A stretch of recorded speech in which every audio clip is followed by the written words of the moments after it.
안녕하세요, 닥터진입니다. 제가 고등학교 다닐 때 국민윤리라는 과목이 있었는데요. 이 과목에서 아주 기억에 남는 단어가 하나 있어요. 에우다이모니아 라는 단어예요. 이것은 행복이라는 뜻으로 해석되곤 하는데요. 제가 이 단어를 아직도 기억하고 있는 이유가 있어요. 하루는 국민윤리 시험에 이런 문제가 나온 거예요. 아리스토텔레스는 인간은 무엇을 위해서 살아간다고 하였는가? 이게 주관식 문제였는데 그 정답이 에우다이모니아였어요. 근데 이 단어가 교과서 본문에는 한 번도 안 나오고요. 옆에 그 조그맣게 아리스토텔레스 사진이 있고 그 밑에 설명으로 아리스토텔레스는 인간은 에우다이모니아, 즉 행복을 위해 살아간다고 하였다. 이 말이 나와 있는 거예요. 그래서 이 문제를 맞춘 애들이 거의 없었어요. 그래서 굉장히 인상적인 문제였고 또 그때부터 이 단어하고 이 말이 제 머릿속에 아주 깊게 각인되었던 것 같아요. 맞아요. 우리 인간은 행복을 위해서, 행복하기 위해서 살아가는 거죠. 우리 인생은 결국 행복한 삶이라는 목표를 위해서 중간에 수많은 미션을 성취해가는 하나의 과정이라고 생각해요. 열심히 공부해서 좋은 학교 들어가고 남들이 부러워하는 좋은 직장 얻고 열심히 일해서 돈도 많이 벌고 그러면 행복해진다고 믿으면서 그렇게 살아가고 있는 거죠.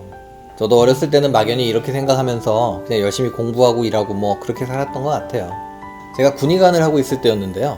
하루는 그 당시 미국에서 일하고 있었던 제 고등학교 친구 녀석 하나가 잠깐 귀국을 했다고 보자고 하는 거예요. 그런데 이 친구는요, 누구나 가고 싶어하는 S대 공대 졸업하고 스탠포드에서 박사과정 마치고 제가 이름만 대면 누구나 알만한 미국의 큰 회사에서 일하고 있는 친구였어요. 근데 오랜만에 만나가지고는 이런 얘기를 하더라고요. 야, 나는 어렸을 때부터 부모님이 너는 박사 돼야 돼 그러셔가지고 그냥 박사만 되면 행복해지고 다 해결될 줄 알았는데 꼭 그렇지도 않더라 하는 거예요. 그때 이 친구 얘기를 듣고 참 많은 생각을 했던 것 같아요. 그래? 사실은 나도 지금 그냥 이런 거 저런 거 다 참고 열심히 이렇게 살다 보면 언젠가 행복해지지 않을까 하고 막연히 생각하고 살고 있는데 과연 이게 맞는 건가? 그리고 그런 목표를 다 이루고 나면 나는 행복해질 수 있을까?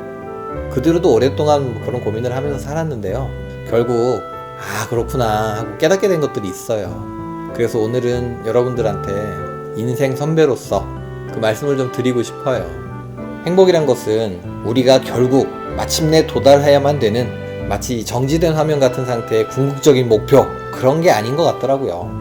오히려 그 목표를 위해서 달려가는 하루하루, 매일매일 그 과정 속에서 느껴지는 작은 행복들, 이런 것들이 진짜 행복이구나 하고 생각하게 됐어요. 행복은 목표가 아니구나, 과정이구나 하는 거죠. 우리가 모든 걸 다 나중으로 미루고 제껴두고 목표만 보고 열심히 살았는데 만약에 그 목표를 이루지 못했어요. 그러면 얼마나 상실감이 크고 얼마나 불행할까요? 그리고 그동안의 시간들은요.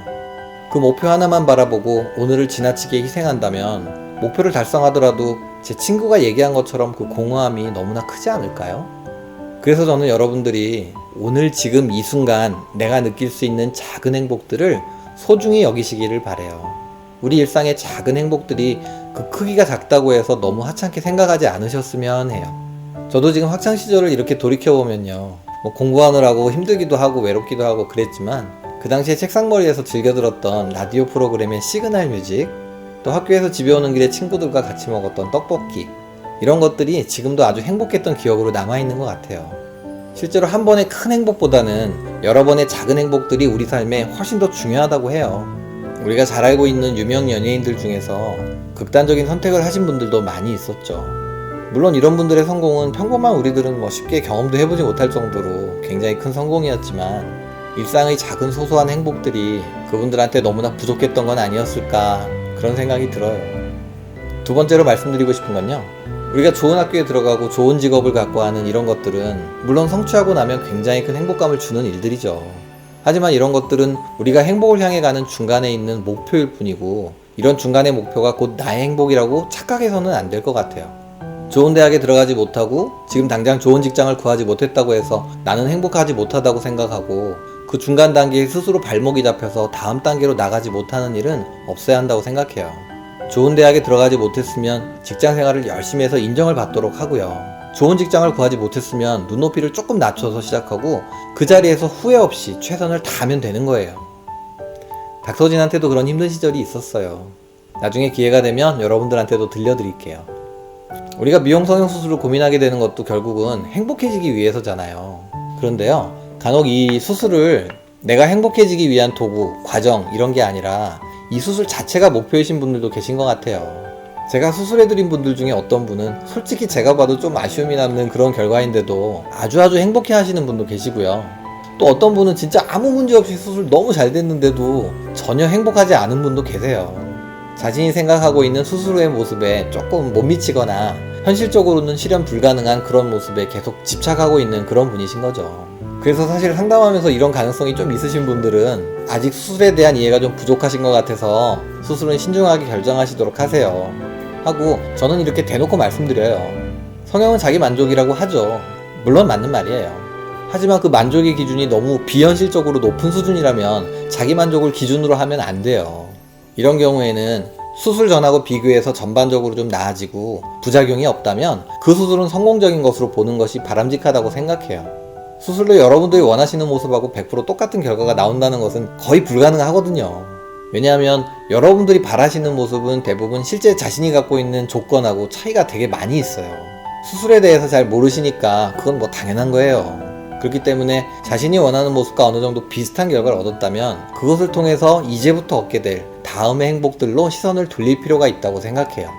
완벽한 수술 결과로 얻을 수 있는 큰 행복보다는 작은 변화를 통해서 얻게 되는 일상에서의 작은 행복을 발견할 수 있는 사람이 결과적으로 더 행복할 수 있다고 생각하거든요.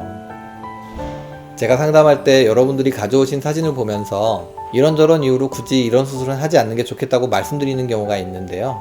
제가 이렇게 말씀을 드리면 결국 저는 아무것도 할 게 없네요. 괜히 왔네요. 하세요. 그럼 저는 이렇게 말씀드려요. 아니죠. 할 게 없는 게 아니라 할 필요가 없는 거예요. 오늘 그것만 알고 가셔도 아주 보람있는 하루인 거죠. 이제부터는 나를 위해서 새로운 노력을 시작하시면 돼요. 행복해지기엔 이미 늦었다. 저는 그런 말은 믿지 않아요.